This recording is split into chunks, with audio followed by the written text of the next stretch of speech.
60 ஆண்டுகால திமுகவுடனான கூட்டணியை முறித்தது இந்திய யூனியன் முஸ்லிம் லீக் கட்சி.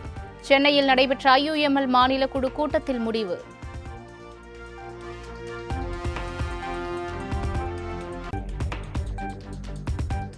தாவேக அரசில் அங்கம் வகிப்பதால் திமுக கூட்டணியில் தொடர்ந்து பயணிக்க இயலாது. இடைத்தேர்தல், உள்ளாட்சி தேர்தல் அறிவிப்புக்கு பின் கூட்டணி குறித்து முடிவு எடுக்கப்படும் என IUML பொதுக்குழு கூட்டத்தில் தீர்மானம்.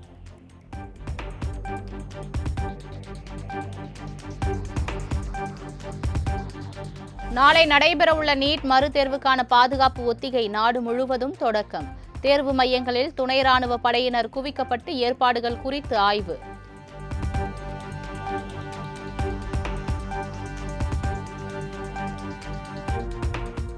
நீட் மறுதேர்வு எழுதும் மகாராஷ்டிர மாநில மாணவருக்கு அபுதாபியில் தேர்வு மையம் ஒதுக்கப்பட்டதால் அதிர்ச்சி.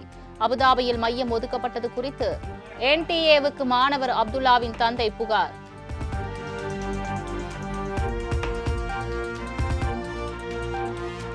நாக்பூர் மாணவருக்கு அபுதாபியில் நீட் தேர்வு மையம் ஒதுக்கியதற்கு மக்களவை எதிர்க்கட்சித் தலைவர் ராகுல் காந்தி கண்டனம். NTA அமைப்புக்கு தேசிய அளவிலான தேர்வுகளை நடத்தும் தகுதி இல்லை என விமர்சனம்.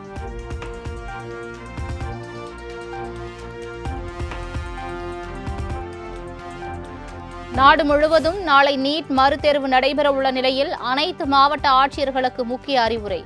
தேர்வை குளறுபடி இல்லாமல் நடத்த வேண்டும் என தலைமை செயலாளர் சாய்குமார் அறிவுறுத்தல்.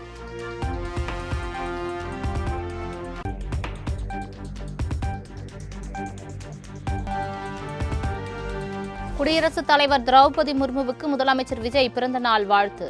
நல்ல உடல் நலத்துடன் இந்திய திருநாட்டிற்கான தங்களின் அர்ப்பணிப்பான சேவை மேலும் சிறக்க வேண்டும் எனவும் X தளத்தில் பதிவு.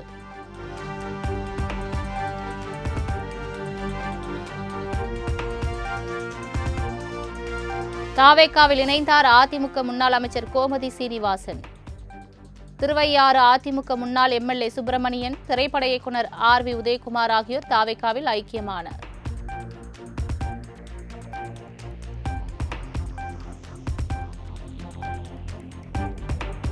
நமது மக்கள் முன்னேற்றக் கழக கட்சியை தாவேகாவில் இணைத்தார் ஜெகநாத் மிஸ்ரா.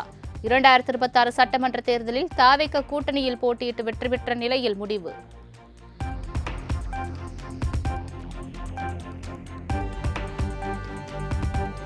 தாவேகாவில் இணைவதற்காக காலை முதல் சென்னை பனையூரில் உள்ள அலுவலகம் முன்பு காத்திருந்த மாற்றுக் கட்சியினர் வெளிக்கதவை திறந்தவுடன் ஒருவருக்கொருவர் முண்டியடித்தபடி உள்ளே நுழைந்தனர்.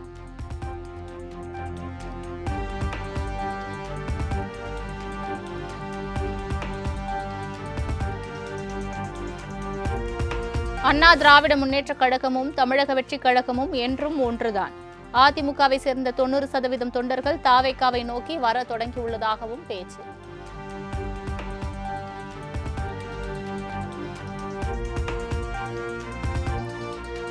தமிழ்நாடு சட்டமன்ற நிகழ்வுகளை நேரலை செய்ய வேண்டும் என சபாநாயகருக்கு உதயநிதி ஸ்டாலின் கடிதம்.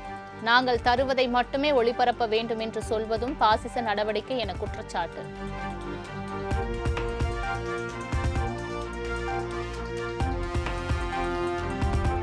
ஆண்டிப்பட்டியில் சீமை கருவேல மரங்களை அகற்றும் பணியில் ஈடுபட்ட மதிமுக பொதுச் செயலாளர் வைகோ மரம் வெட்டும் இயந்திரத்தாலும் JCBயை இயக்கியும் சீமை கருவேல மரங்களை அகற்றினார்.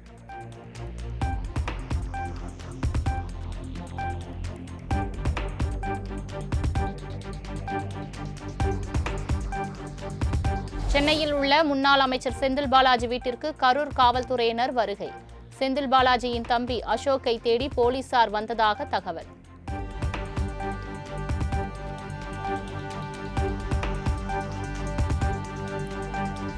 காஞ்சிபுரத்தில் அரசு பள்ளி வகுப்பறை சுவரில் தாவேகாவினர் ரீல்ஸ் எடுத்த விவகாரத்திற்கு அண்ணாமலை கண்டனம்.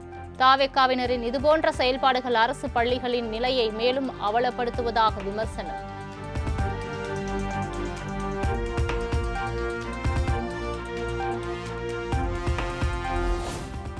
தூய்மை பணிகளை பொதுமக்கள் தனியார் பங்களிப்பு முறையில் மேற்கொள்ள டெண்டர் கோரியது தமிழக அரசு. தமிழகத்தில் உள்ள 12 மாநகராட்சிகளிலும் தூய்மை பணிகள் தனியார் மயமாக உள்ளதாக தகவல்.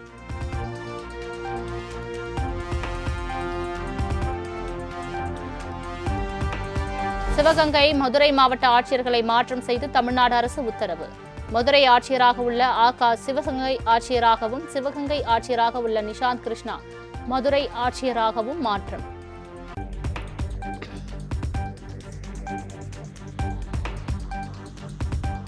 சென்னை மாநகராட்சி இணை ஆணையராக உள்ள ஜெயசீலன் தமிழ்நாடு சுற்றுலாத்துறை இயக்குநராக மாற்றம். சென்னை மாநகராட்சி இணை ஆணையராக நகர்ப்புற குடியிருப்பு மேம்பாட்டு வாரிய மேலாண் இயக்குநர் ஸ்ரேயா சிங் நியமனம்.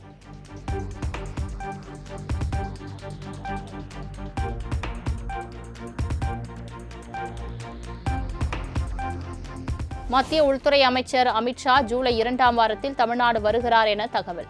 தமிழக பாஜக மையக்குழு நிர்வாகிகளுடன் அமித்ஷா ஆலோசனை நடத்த உள்ளதாக தகவல்.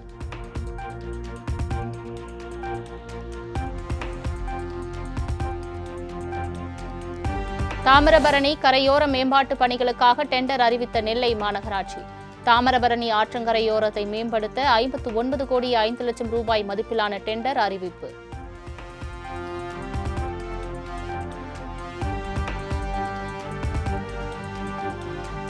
வத்திராயிருப்பு அருகே உள்ள காஞ்சாபுரம் அரசு நெல் கொள்முதல் நிலையத்தில் மழையில் நனைந்து முளைத்த நெல்மணிகள். அதிகாரிகளின் அலட்சியத்தால் நெல்மணிகள் சேதமடைந்துள்ளதாக விவசாயிகள் வேதனை.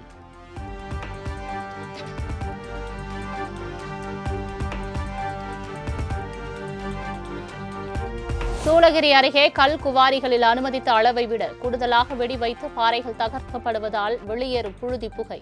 தமிழக அரசு நடவடிக்கை எடுக்க வேண்டும் என பாதிக்கப்பட்ட மக்கள் கோரிக்கை.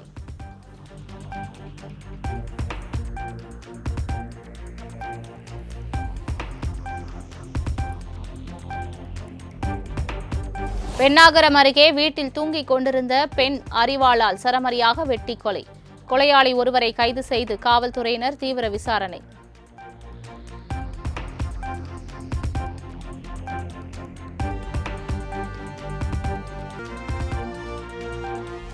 விடுமுறை தினத்தை முன்னிட்டு குற்றால அருவிகளில் குவிந்த சுற்றுலா பயணிகள் கூட்டம். ஆர்ப்பரித்து கொட்டும் அருவி நீரில் குடும்பத்தினருடன் சேர்ந்து ஆனந்த குளியல்.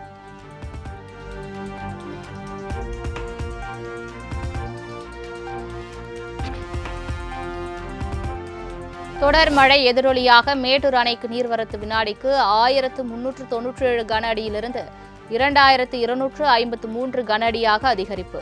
அணையிலிருந்து குடிநீர் தேவைக்காக வினாடிக்கு 1000 கன அடி நீர் வெளியேற்றம்.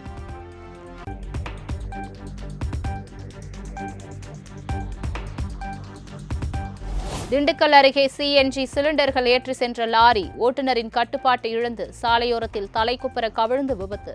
சிலிண்டரிலிருந்து கேஸ் கசிந்து விடாத வகையில் தீயணைப்புத் துறையினர் பாதுகாப்பு உதவியுடன் மீட்கும் பணிகள் தீவிரம்.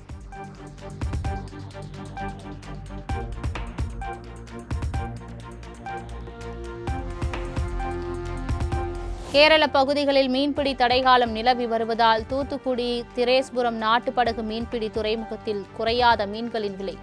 சீலா மீன் கிலோ 1500 ரூபாய்க்கும், ஊழி, பாறை உள்ளிட்ட ரக மீன்கள் கிலோ 500 ரூபாய்க்கும் விற்பனை.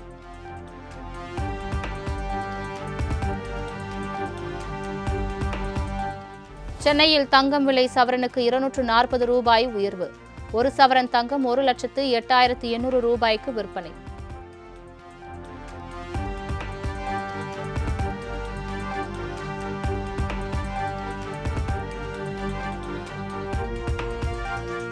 பனிரெண்டாவது சர்வதேச யோகா தினம் நாளை கொண்டாடப்படும் நிலையில் பல்வேறு நிகழ்ச்சிகளுக்கு ஏற்பாடு. கொல்கத்தாவில் நடைபெறும் நிகழ்ச்சியில் பிரதமர் நரேந்திர மோடி கலந்து கொண்டு யோகாசனங்களை செய்கிறார்.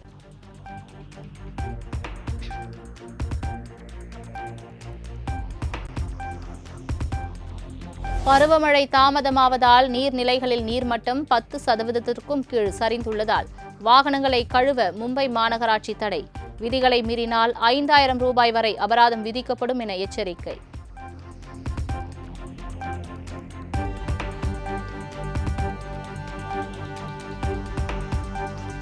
நாடு முழுவதும் டெலிகிராம் செயலி தடை எதிரொலியாக VPN செயலிகளின் தினசரி பதிவிறக்கம் சராசரியாக 49% அதிகரிப்பு. இந்தியாவில் புரோட்டான் VPN செயலி பதிவிறக்கம் 64% வரையிலும், டர்போ VPN செயலி பதிவிறக்கம் 35% வரையிலும் அதிகரித்துள்ளதாக தகவல்.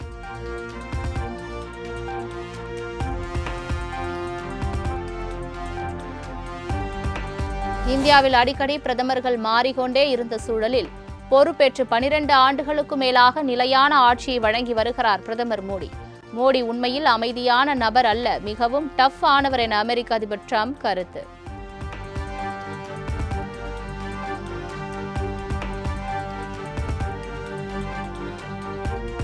ஹோர்முஸ் நீரிணையை கடக்கும் கப்பல்களுக்கு 2 மாதங்களுக்கு கட்டணம் வசூலிக்கப்படாது. ஒப்பந்தம் கையெழுத்தாகி அடுத்த கட்ட பணிகள் நடைபெற்று வரும் நிலையில் ஈரான் அறிவிப்பு.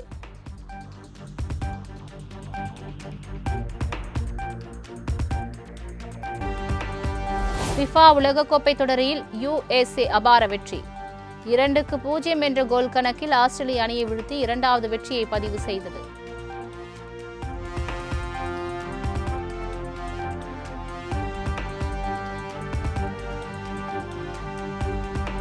உலகக்கோப்பை தொடரில் முதல் வெற்றியை பதிவு செய்தது மொராக்கோ அணி. 1-0 என்ற கோல் கணக்கில் ஸ்காட்லாந்து அணியை வீழ்த்தி அபார வெற்றி.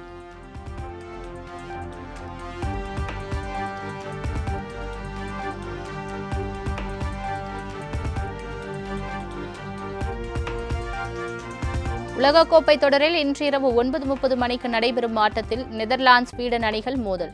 நெதர்லாந்து அணி தோல்வியிலிருந்து மீண்டு வருமா என ரசிகர்கள் பெரும் எதிர்பார்ப்பு.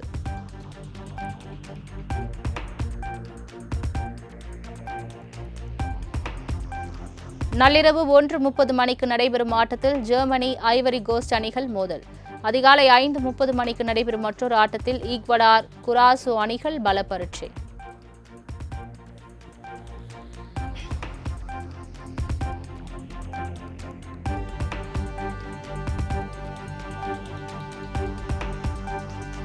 ஃபிஃபா உலகக்கோப்பை தொடரில் நாளை காலை 9:30 மணிக்கு நடைபெறும் ஆட்டத்தில் துனிசியா ஜப்பான் அணிகள் மோதல்.